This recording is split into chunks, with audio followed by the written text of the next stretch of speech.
Hi, welcome to BPTV. I'm your host Andy Amrine, and this is another of our Around Town series. And today you're going to meet a local treasure, and it's not just Pittsburgh local. She has Bethel Park ties too. So we're hoping to show you all the amazing skills and talents of another artist, and that is Linda Barnicott.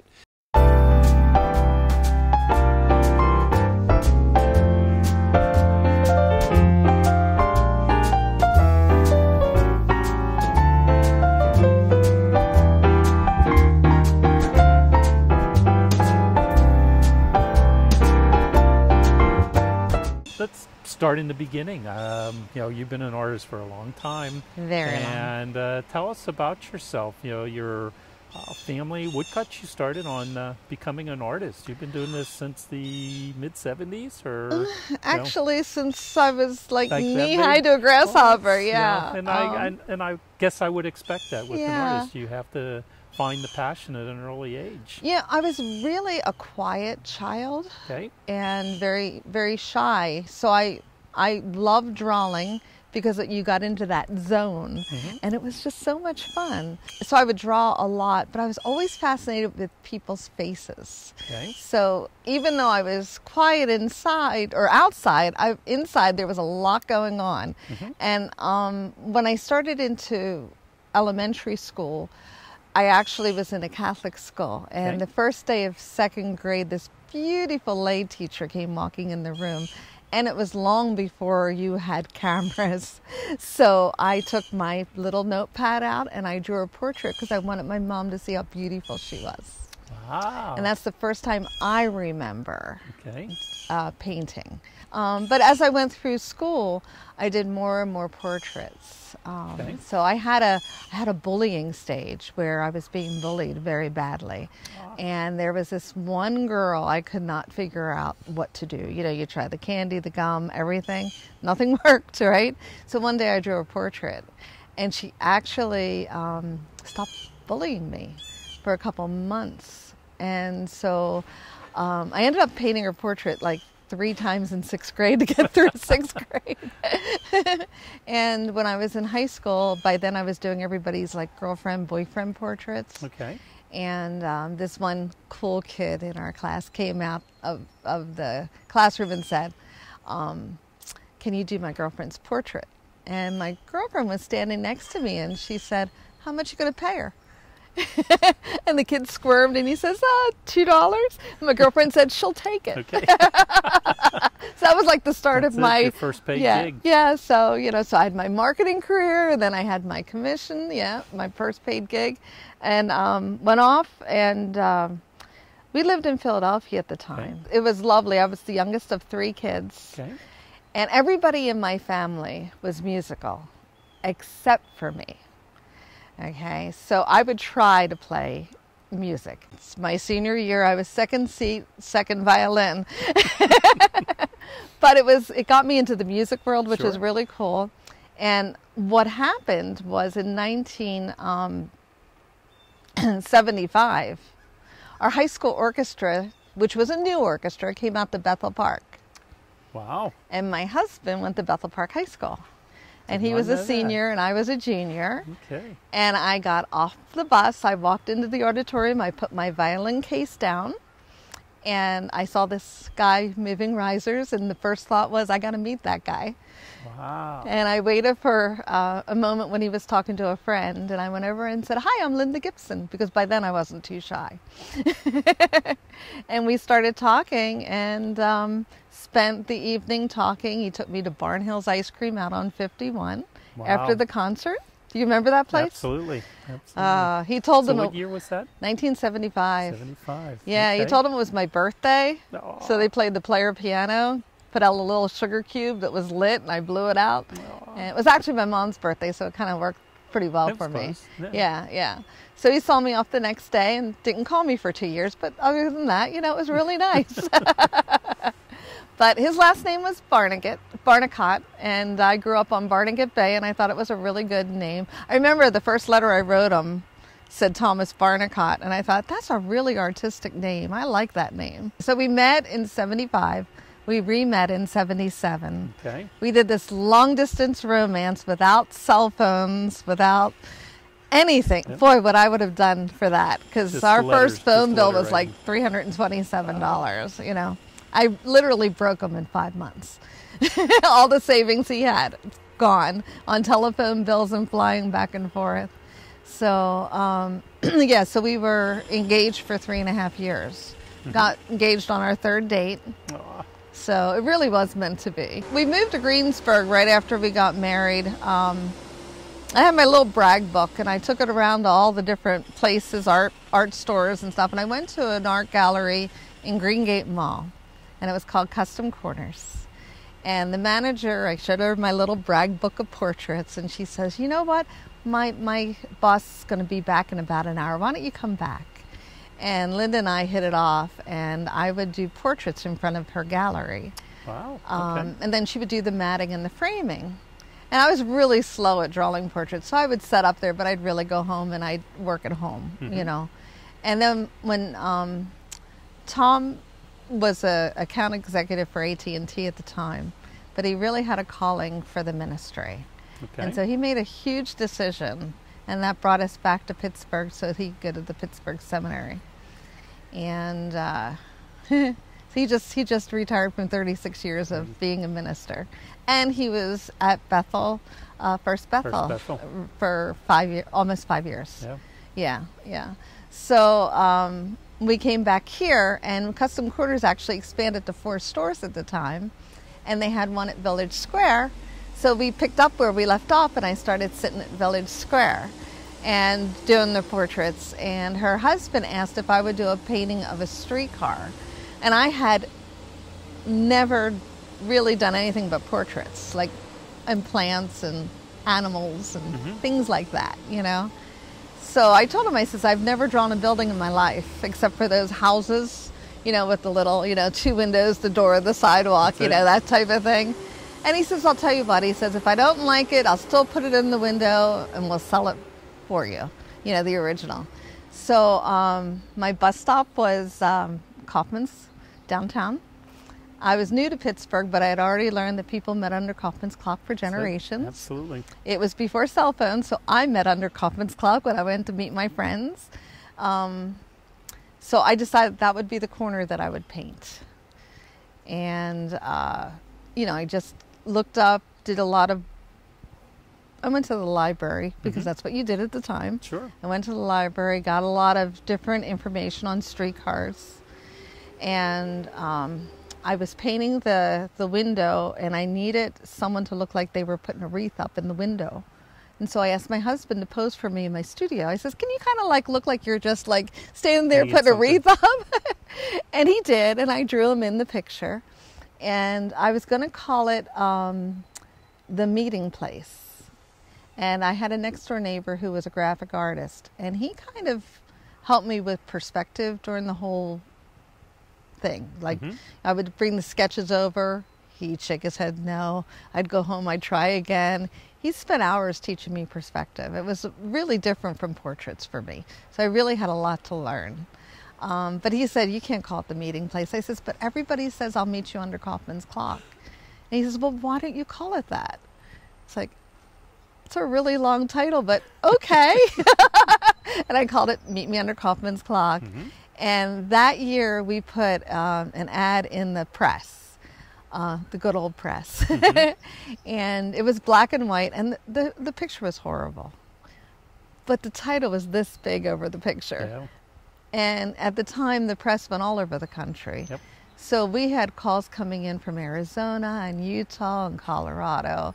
People, I call them displaced Pittsburghers everywhere. You are everywhere. Yeah, and they all wanted Meet Me Under Kaufman's Clock because it brought back so many warm memories.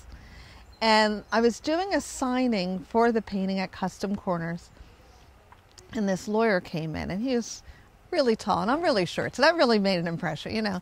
He's got tears streaming down his eyes, and he says, I have to buy this painting. It reminds me of my mom. I remember when I was young, my mom would say I could run around town as long as I met her back under Kaufman's Clock at 1 o'clock. And I went home that night, and I says, Tom, I says, The thing that I enjoyed most about portraits was the connection between families. And I went home and I says, Tom, it's like doing a portrait for the whole city. Only now I only have to paint one painting, and I could do these prints, and everybody could enjoy it, you know? So I really enjoyed the printmaking process because of that. You can do one painting and reach so many people. Well, Linda, your studio, I mean, how many hours a day do you spend here? Every day? It depends. Seasonally, sometimes I do shows. And during like the holiday season, I'm not painting. But this is my painting time. Okay. So I can spend all day in my studio down here. And I'll put something on as background to just listen to. Music or old movies or something just to have background noise going on. Yeah. And then I paint, and I love still being in that zone. Okay. You know, so these are some of my pastels that I use. Actually, this is a really nice set of Sennelier pastels. They're very soft. But some of the sticks, these are very, like new pastels, Create a Color pastels, they're very hard. So there's different reasons for each kind of pastel. I use a lot of the hard pastels for detail. Okay. And for the first layer of the painting, and then as I start to add layers onto the painting, I'll start using the more buttery type of pastels that have bolder colors, leave a lot more color on the painting. And how long does this set last? Oh, I have some that I've had since I got married, actually. Really? Yeah. And then other ones you can burn right through them, like the softer pastels you really burn through fast. And then also I will use pastel pencils. And I also burn through pencil sharpeners, electric pencil sharpeners. I have a graveyard of pencil sharpeners, but I'm a lot about the detail. So I want that crispness, and I will carve it down with a knife. I'll use sandpaper to bring it to its finest point. I once had an artist talk about my painting of PNC Park, where it looks like there's 40,000 people in the stands. And I basically had taken pastel pencils and sharpened them and then just, alternated different colors for different people in the stands. So we got married in 80, and then, I had my firstborn in 86. Okay. And my second one came along in 91. Okay. So in 1994, 95, I got introduced to painting Kennywood. In 1977, when I re-met my husband, our first weekend was in Kennywood. Okay. Now, it was our third date, but it was my first Pittsburgh. Was it the Bethel Park Kennywood picnic day? No, it was when I came in from Jersey. But he almost proposed to me at Kennywood that day. And so it was my first Pittsburgh date. I was in Kennywood. We were on the bridge overlooking the lake. Okay. And I was telling him about a couple dreams I had about getting engaged and getting married. And he got this really silly look on his face, and he just left me on the bridge. And I was like, oh no. And that was because all weekend long he was trying to propose to me. And I think I hit a chord when I was telling him about my funny dreams, And he ended up proposing at the airport the next night, right before I got on the plane to leave. Okay. So Kennywood was something I always wanted to paint. And something my first publisher never wanted to paint. They really liked Westview Park and that area. He had never had that experience with Kennywood. So I actually had another publisher that was interested in working with me. And I remember the day that I went to him and I said, I'd love to work with you. And he says, great, I have an idea for a series. I says, well, I have an idea for a series too. I says, I really want to do this, but you tell me your idea first. And Denny looked at me and he said, I thought we could do some Kennywood together. No. I was like, wow. Meant to be. Yeah. So I called Rick Seaback up. Okay. And Rick Seaback had assisted me with one of my earlier paintings. I had, after Meet Me Under Kaufman's Clock had sold out, I kept getting phone calls for the painting. And it's like, I need to do another painting of Kaufman's. So I actually went to another really popular artist, Pittsburgh artist named Jess Hager. Did you know Jess? I do not. Okay, he did a lot of beautiful Wait a watercolors. minute. Yes, I do. Yes, I do, because he's from Bethel. Yes, yes. he is. That's yes. right. Yes, I do. Okay, so Jess had told me that you could paint the same subject matter 6 different times, Yes. as many angles as you want. So I went and I decided I was going to do Meet Me Under Kaufman's Clock 2, TOO, like also. Also. Yeah. And I called Rick up and he, a question about the streetcars, and he sent me down to the Art and Trolley Museum at the time. And so when I was going to paint, quick story, when I went down to the Art and Trolley Museum, Mm-hmm. there was a fellow down there, an older fellow that worked there. He moved 3 cars out of the barn so I could get pictures of the car that I wanted for the painting. Wow. It was wonderful. Wow. Yeah, so you'll see in that painting there's an orange streetcar, and then there's a red and cream one in the background. And that was about 3 years in the 50s they were on the tracks together. So that's where that came from. But Rick had just finished Kennywood Memories, and he said, you know what? Call Mary Lou Rosemeyer. You know, she was in charge of public relations. And tell her I said hi.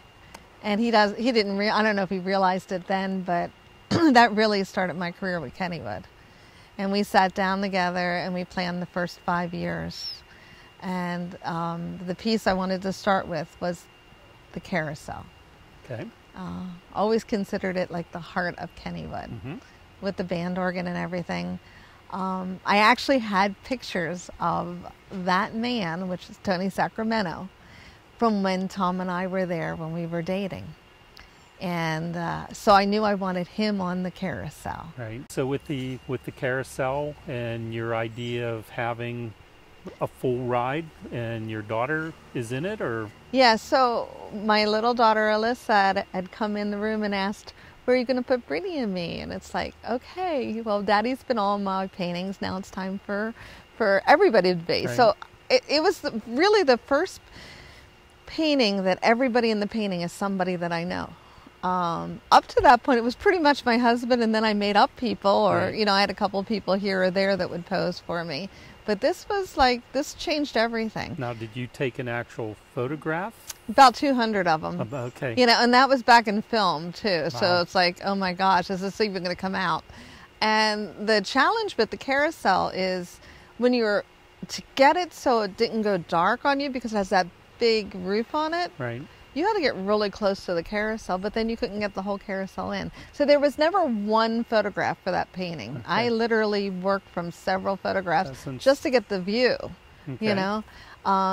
But on opening day, 25 people came to Kennywood, and we loaded that carousel. Nice. And Tony Sacramento, God bless him, he's gone now, but they called him Mr. Kennywood. Aw. And we sat on that bench outside the carousel for about 15 minutes and talked about, you know, his career there. And he had originally, earlier on, given me a tour of the carousel, but he had had a stroke.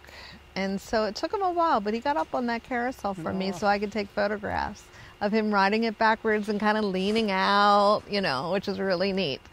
And Charles Jacques, who wrote Kennywood Memories, he actually was on the carousel. We didn't tell him anything. We just left him go.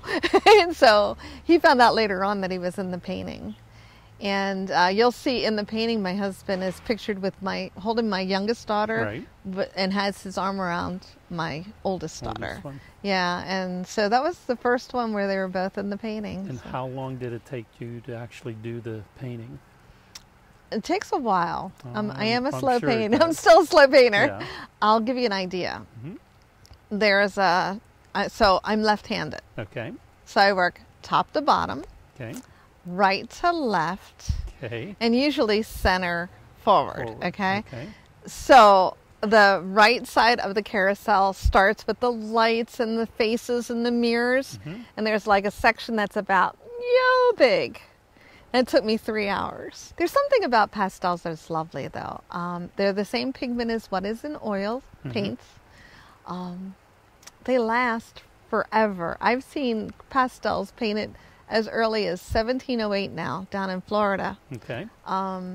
At the Ringling Brothers Museum of Art, there's a portrait down there. It looks like it was painted yesterday. So pastels don't tend to like yellow and crack or anything like that. They just kind of stay fresh. You just have to have them under glass. Yes. Yeah, you know. So it's kind of fun to think about the originals are going to be around for centuries, you know. The second year that I painted Kennywood, I did Making Memories at Noah's Ark. Okay. It was the year they were changing. The Noah's Ark one. So I painted it with the blue whale. They were changing it that year to the elevator and, you know, the mine shaft and everything. And they had trouble with, it was a harsh winter. So they didn't finish the ride in time for me to come out with my painting. So they said, just release it. And I did. And they invited me to set up a booth.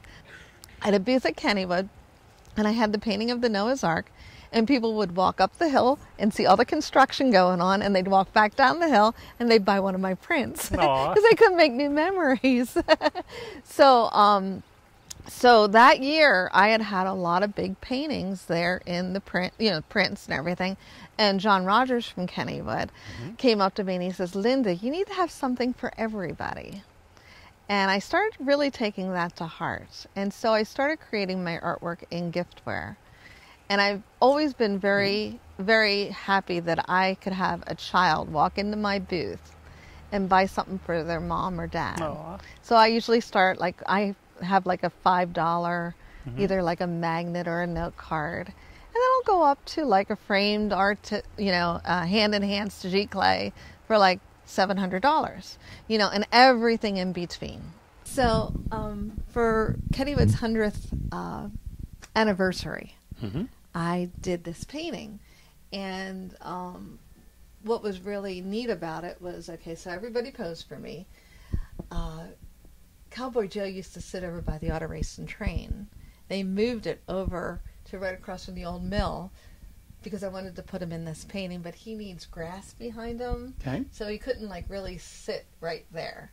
But it was back when the turnpike was there and the old mill, and like that's what it looked like in 1998. Like you could walk into this painting and that is what you would see. And it was for their 100th anniversary. This is actually me showing Rich Henry, the sketch of this painting before I sketched it. So my daughter and her girlfriends, my husband and my little one, because she loved cotton candy every time we would leave. This family wanted to be in the painting, and they sent me a photograph of them being photographed and asked if I would put them in the painting. And I was like, yeah, I can do that. So what was really neat was when I finished this painting, Tom and I, you know, brought the kids, we went to Kennywood, and I walked through the tunnel, and it was like the same plants and everything. I felt as if I was walking right into my own painting. Wow. Because everything was the same. The cart was right there, so... That has to give you goosebumps. Yeah, I did the same thing with the carousel after I finished all those hours. And that was something that we did after I finished the painting. We walked into Kennywood and we rode the carousel. And I'm like looking at all the detail that I had just painted, you know, and it felt like you were really part of the painting. Yeah. Well, what do we have? Oh, so these are really cool. A lot of people will say, is that plastic? Is that glass? This is actually metal. These are handmade by Wendell August Forge. They're dishwasher safe and scratch and fade resistant. They're all handmade. And Wendell August Forge has done this for me over the last several years, where instead of just the etched metal, they have created my full color paintings on their metal. They call it luminosity. I'm like really excited about it. These are some of my magnets. Well, actually, these are all the magnets so far that I have. Here's the one with Santa and Baby Jesus, which is my granddaughter. She's posing for Baby Jesus and has a little halo around. So the magnets are a nice little fun gift to give, like a little added extra or something like that for somebody as well. I have ornaments and different size plates and yeah, so it's different. Yeah. And on the top shelf? Candles. That goes back to the Home and Garden Show. For one thing, I'm not a candle person, but my husband is. Okay. I would always sneeze and cry, like watery eyes and everything. So he'd turn on candles I'd wait about 10 minutes and then I'd go back and I'd blow them out when he wasn't looking. And one year, a candle company pulled up alongside my booth at the Home and Garden Show, and I thought, oh no, they're going to like candles. Well, they were soy candles. Okay. So got talked into buying one because, my husband, we brought it home and I didn't cry and I didn't sneeze and my eyes didn't water, and I was like, oh, I like these. So the next year, I'm standing beside Tony and I said to him, Tony, you should do a Pittsburgh themed candle. And he said, I am. And he picked up this candle. It was like waffles and that, I thought, that's cool. Next day I says, Tony, you should do like a Pittsburgh theme. And he goes, oh my gosh. And you see the one of my hometown with the incline right there in the middle? So, I had my printer send him the file.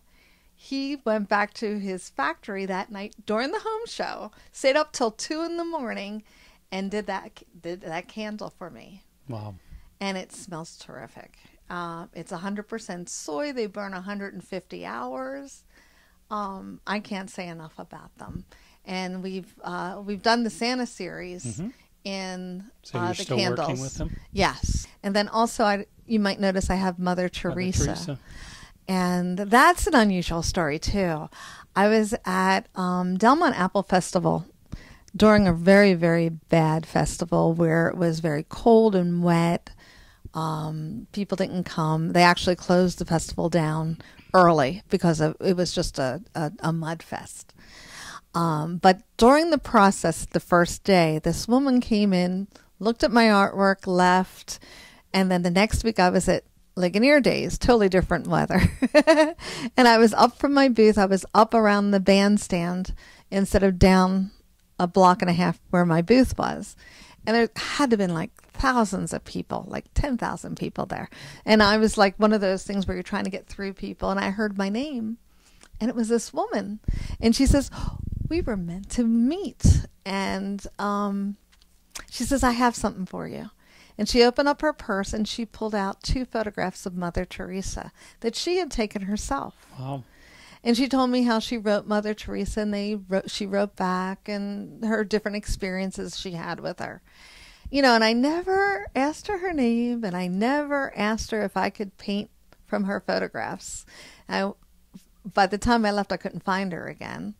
And I just was kicking myself that I didn't ask. So I put the pictures of Mother Teresa up in my studio for a year.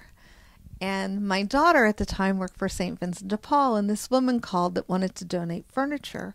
And at the end of the conversation told my daughter, I want to give you some pictures of Mother Teresa. Now, my daughter knew the story. Right. And so we were able to get in touch with her. Her name's Dorothy. And we were able to get in touch with her through the drivers that picked up the furniture. And she gave them a packet of photographs for me and a letter that said, I would love it if your mom would do a painting of my Mother Teresa. So I still didn't know who she was. I just knew her name was Dorothy. And so KDKA had me on TV right before Shadyside Arts Festival. I was thinking, well, maybe somebody will see it. And didn't get any kind of response that anybody that knew Dorothy.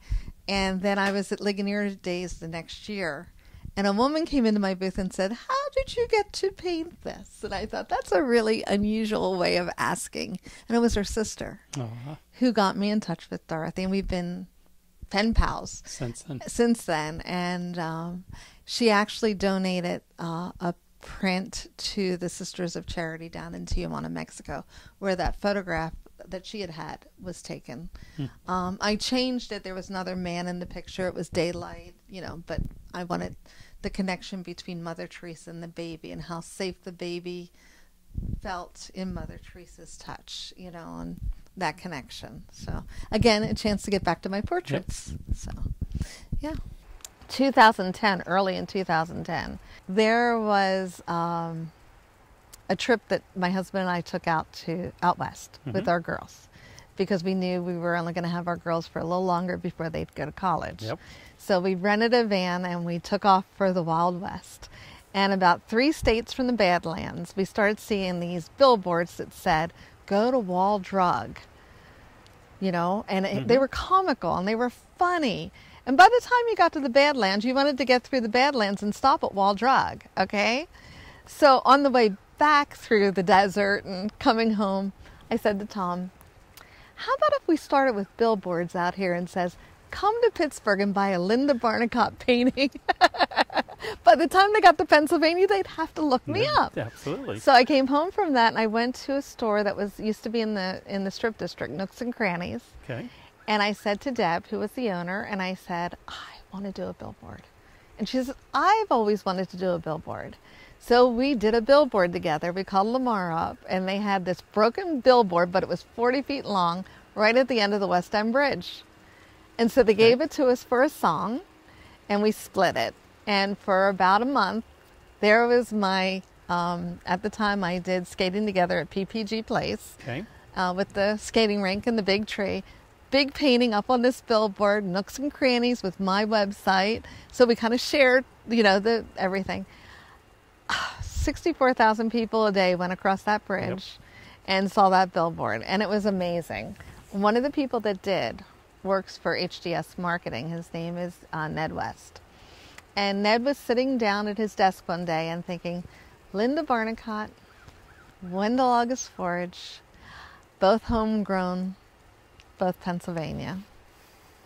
And he called both of us up and we had lunch. And we all hit it off. Nice. And it was the day that we didn't know it. When we went into lunch, it was fine. When we came out of lunch, it was snowing like crazy. And Christian had to go back to his home in the Carolinas. And that was the day of the blizzard. Okay. 1 month to the day after that, Wendell August Forge burnt down. Wow. And I remember first saying to my husband, "Oh my gosh, we're going to work with I might get a chance to work with the Wendell August Forge," to, "Oh, I guess I'm not going to get a chance to work with Wendell August Forge." But the beautiful thing that happened for them was the day before the fire, the Penguins gave them their biggest order, which was the final season tickets to Mellon Arena. The day after the fire, the Penguins came up with a check paid in full. And they were able to buy equipment, rent a place. And a great story. Yeah, it really is. It really is. And so in June, I kind of like had some information that they still wanted to talk to me. So in September, they invited me up, and I'm thinking, oh my gosh, I've got to like bring up all my stuff and show them and see if they want to work with me, you know. And I walk in, and there's like 25 people in the room, and they're all looking at me, and it's like the director of marketing, it's the master engravers, it's the owner of Wendell August Forge, and Christian Warner standing by my side, and he says, "Everybody, I'd like to introduce Linda Barnicott, the artist of our new Linda Barnicott collection." And I went floating off into the clouds, and you know, and it was just an amazing moment. They had a 5-year plan. Wow. So I did tweak it a little bit. I did tell them I had done a painting of Mellon Arena, and I thought since they were going to tear down Mellon Arena, that would be a really good idea to come out first. Right. And so that the first year we did Mellon Arena, we did the Horns Tree, and we did My Hometown, which is of the city view with the incline. The incline one? Which is like my best-selling painting ever, besides Really? Kaufman's Clock. Yeah. And so that started our relationship, and we've been going strong ever since. And they've been doing my, well, what is it, 10? 10, 11 years? 11 years, yeah. And they just, this year they'll be finishing up my series of Santas I've been doing. What got you on the Santa? You just like Christmas? Well, Santa Claus is loved by everybody, Absolutely. right? We all love Santa. Okay, so remember I'm a portrait artist, right? Okay. So for years I have been painting cement. Lots of cement. Okay. Which is wonderful. You know, I mean, like the buildings in Pittsburgh are just wonderful, and the architecture and everything like that, but I'm a portrait artist. Right. And okay, so I'm going to take you back again. Okay. Okay. In 1996, I met a woman who asked me to bring my artwork for the Three Rivers Regatta. Okay. She loved my work. Mhm. She thought I would do well. So I walked into this room where there were a ton of people, and I was showing off my artwork, not realizing I was in a competition, Oh, okay. which is something I don't do. Right. Okay, and so I, quarter of the way through, they let me know some of the other artists I was up against, and it was really scary. And I swallowed hard, and I kept myself standing tall, and I went through and I showed them my artwork, and they actually picked me to do the painting for the 1996 Three Rivers Regatta. Okay, so I met a woman there named Ida DeRica. Okay. Okay, and she was my go-to. She directed the whole thing, and we worked together really well. And then many years later, I was working on a painting of the Benedum, Okay. and she was in charge of the cultural district at the time, and she was able to get me photographs to do the Nutcracker. So I needed some information, because if I was going to do the Benedum, I wanted the Nutcracker on the marquee, and I wanted the posters on the windows and everything like that. And so we reconnected, and then she asked me to do a painting of Light Up Night for the 50th anniversary. And so I think that was 2011, I did that. And it was really funny. She called me in September and said, I know I should have called you earlier, but I need you to paint a painting and have it framed and ready to go on TV November 4th. Can you do it? Oh, by the way, here's a Xerox copy of this crystal tree that's coming to the Market Square, and this is what we're going to do. Can you envision that? So I'm here I am. Sure. I usually paint, takes me 2 to 3 months to do a painting, and I have 5 weeks. And I said yes. And so the kids kind of put my food at my door, and they took care of the house while I painted for those 5 weeks. And they wanted me to take a picture every day to make sure, by the end we had this documentary of the painting. Of the painting. And so WTAE actually came in and did a 5-hour interview with me. And it was amazing, and it was the last 4 minutes of a half-hour show on the history of Light Up Night for the 50th anniversary, and it was pretty amazing. It was pretty amazing. So that next year, she came walking through the home show, where I've been. This was my 26th year. I've been there almost From the beginning, From the beginning, yeah. Okay, so you and me too. Yeah. Well, almost. Yeah. So anyway, she came through and she says, something big's coming to Pittsburgh. I want you to be a part of it. I says, okay, sign me up. And it was the holiday market downtown in Market Square. And it was a lot of money. I remember gulping very hard when I heard how much the rent was going to be. And it was like, okay, I need to do this. So I borrowed money and I took the chance. And it ended up being life-changing for me. So I started this holiday market, and it was 2 little circles of chalets the first year, and all these wonderful, they did a big stage, and it wasn't far from my chalet. So I got a chance to watch all the singers and the dancers and everything. They had people from all over the world doing all kinds of really neat performances. And I got to meet people from all over the world that were visiting Pittsburgh, and that was really fun. Well, in the beginning, you were the only Pittsburgh artist. I was. Or vendor. Yeah. Everyone else was yeah. out of So the I was country, I was the great Yeah. Pittsburgh souvenir to Right. take home with them. Yep. But it was just really fascinating having people from all over the world stop by and talk to you. Opened up an international market. It did. It really did. It was a great first year. The second year, they changed the footprint of it. And I was over by the Santa house. Okay. And this fella kept going by, this jolly old elf guy. Yeah. Someone in a red suit and a Yeah. big beard. Yeah, and he'd stop by and he said, I love your paintings. And you should do some Santa. And I says, I should do some Santa. And so we started that year we started brainstorming. And so we started to envision all of this. And there was 2 young photographers that also was in the Santa house, his Okay. elves. Okay. And we all decided that a couple of weeks after Christmas, we were going to get together and do a photo shoot. Okay. And we had this big brainstorming session. I think it was about 2 hours at the dining room table. And then we spent and he got there like 10 o'clock in the morning.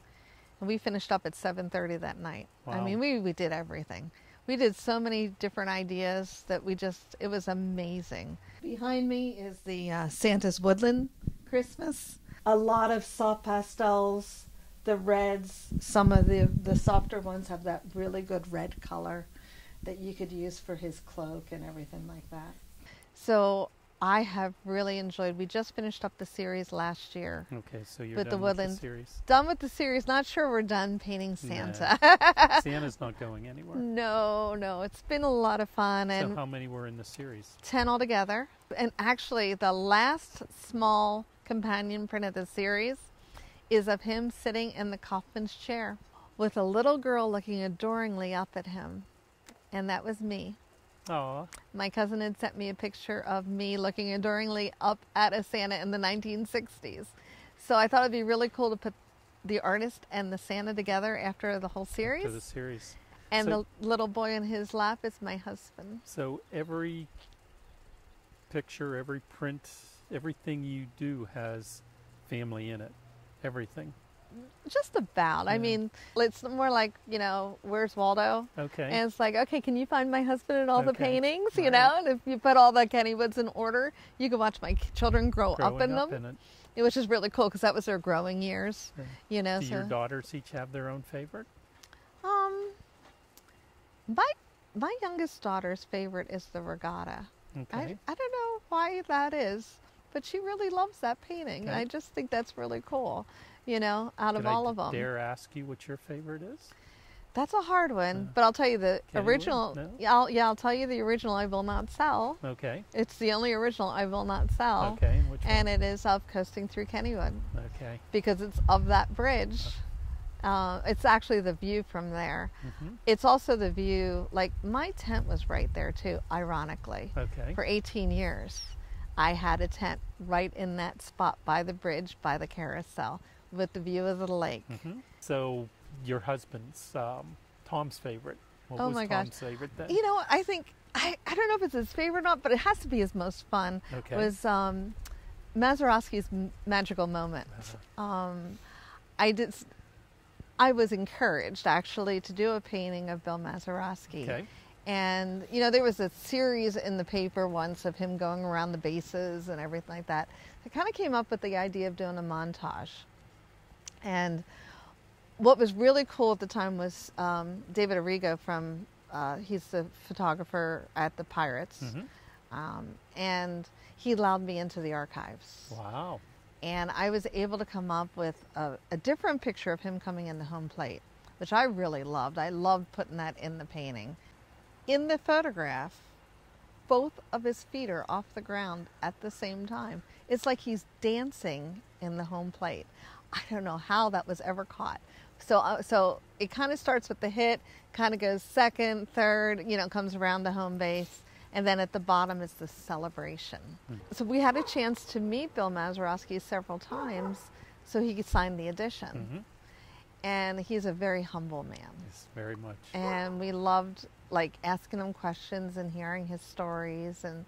And he had told me, he said, he says, hitting that home run was a fluke. He says, I'm a second baseman. He says, that was just a fluke.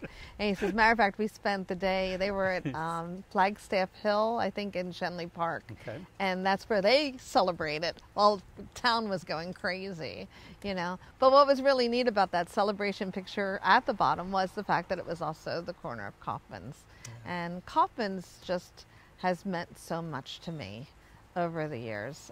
It started my career. Started it, yeah, absolutely. When they had the 100th anniversary of Kaufman's Clock at Macy's, Hmm. I did a painting for them. And they had it on all their products that summer. Aw. Mr. McFeely read my name in the proclamation underneath Aw. the clock, And so it's really been a big part of my career. So future, where do we go from here? Oh, so What's going to be your next series? I'm back to painting Pittsburgh again. Okay. Which, you know, I took that 5-year hiatus Right. with the Santa series. So right now I'm working on the original hot dog shop. Okay. And, you know, when they closed it, I was going to paint it. I had it, it was one of those, you know, on the list to paint. Okay. But when they closed it, it really went into my realm of nostalgia. Yeah. Okay, so this is a painting I'm doing of the original hot dog shop down in Oakland that has recently closed. We were talking about earlier. So I don't usually work on a blackboard, but this has a lot of neon lights, and I thought that that would really bring up the neon in the painting. So again, I work, you know, top to bottom, right to left. And so I've kind of like finished up in here pretty well. And now I'm going to start working on this area in here. And this is where it gets really interesting, because this is where I start adding people into the paintings. And I mentioned earlier Rick Seaback. He's actually going to take the place of my husband. It was so cute. My husband said, you can have me driving in a car or hanging out a window. So I'm actually going to put my husband over in this area. And I'm going to actually put Rick into this spot, which is good. I got a couple pictures.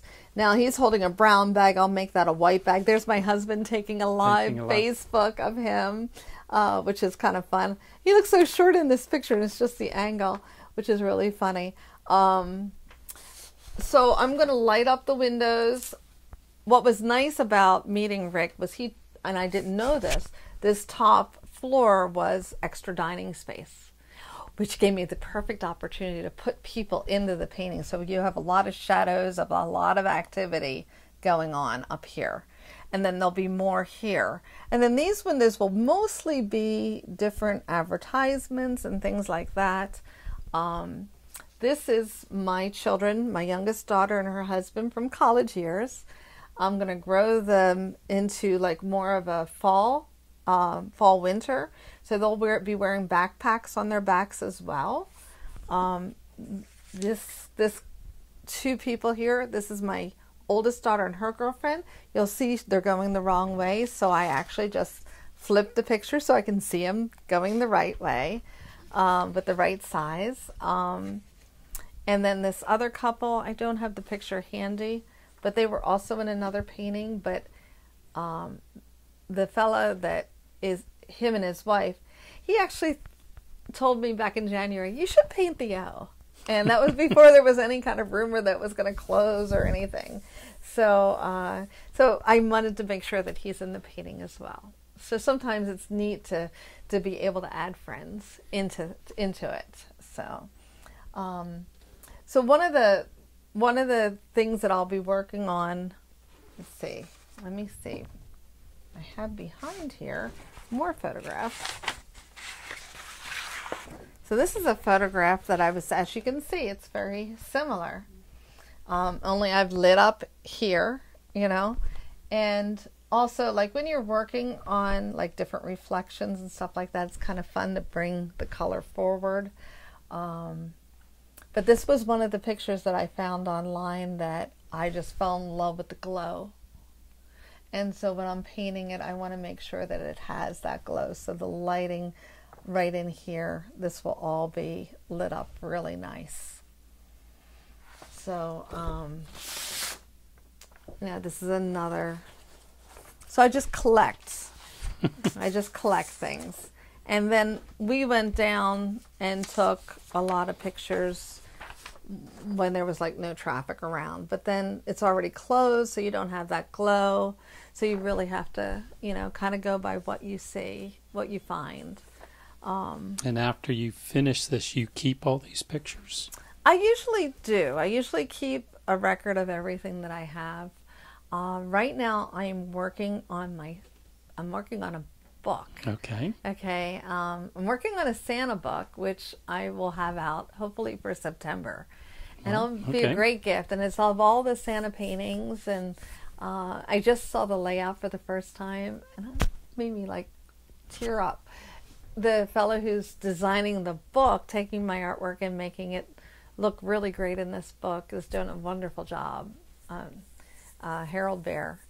And in the process too, with the whole pandemic thing, I've been telling stories about my paintings with the idea of someday having like that coffee table book where you have like the pictures and the stories behind them. So I've been writing stories every week through I have my own newsletter blog online, so people can actually sign up for it on my website, lindabarnicott.com. Go to the bottom where it says newsletter, put in their first name and their email address, and they can follow me. And what's really neat is like people that are on that list get to see the paintings in progress. Would you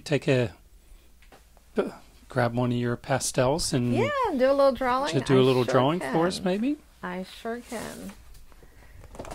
So, I'm trying to think if I wanted. Might be more interesting if I did the kids than if I did the building. Since you're a portrait artist. Yeah. Though you'll see, you know, I can work very small.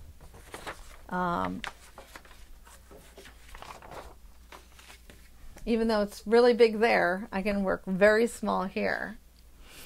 And let me put this underneath. So my pastels, again, I'll use a lot of pencils when I work this small. And I'll just start, again, remember I had said we were going to make it more of a fall scene. And then she'll have a backpack on her.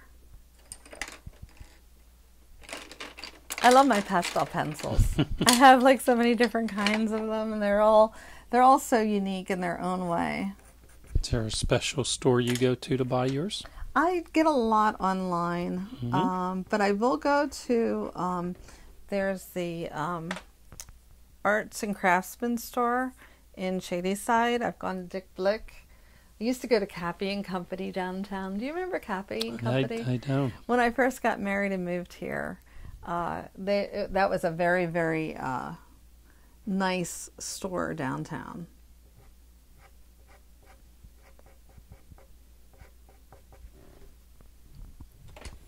Are you ever unhappy with what you do and you start over? No, I kill it until it's right. No. I'm one of those people. Now, when you're painting, and it's not the same lighting that you're working from, you have to remember that the light is coming through the windows. And so, like, one of the things you're going to want to do is to highlight a little bit onto the clothing and stuff that you're making up. Just so it looks like she's getting lit from above and from the back. So this side will be in shadow, and then that you'll have that little edge of light that will really kind of bring it forward. And I know this is little and tiny, and this isn't going to be done in 2 minutes, but it gives you an idea of what I'm doing.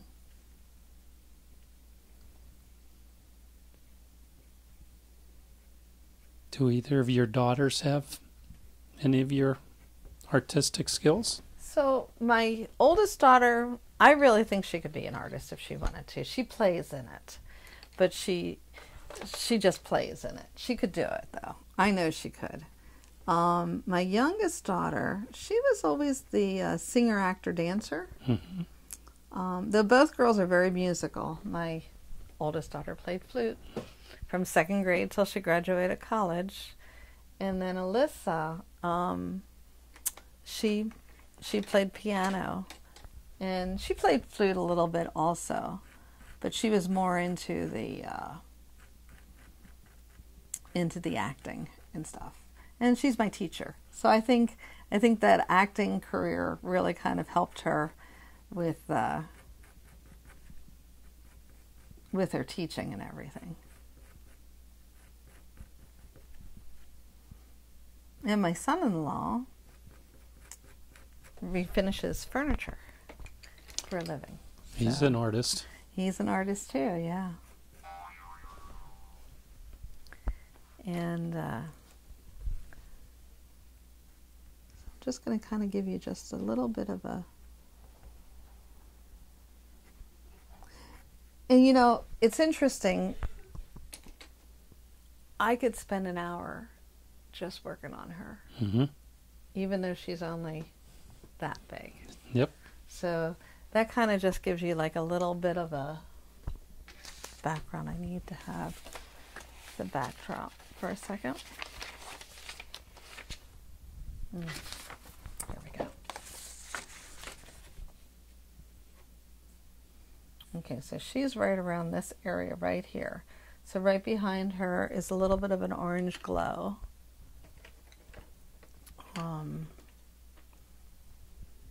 No.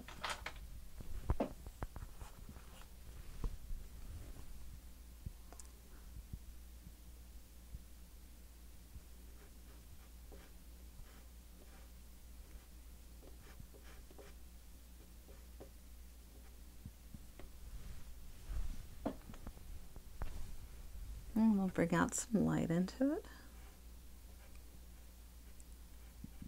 See how nice? Amazing. So I'm just going to stop right there for now, but just to kind of give you a little bit of a feel. We appreciate you, know, showing us your talents. Again, I could spend an hour just on her. Well, thank you for sharing that. Well, thank you. Thank you. This has been a lot of fun today. Linda, I just can't begin to thank you for spending the day with us. This has been entertaining. This has been very informative. I got to know you more than just the artist that's at an arm's length. I got to know you personally, your family, Tom, the story, the whole bit, and what an amazing story you have, your life and so forth with it. So, we really appreciate the time.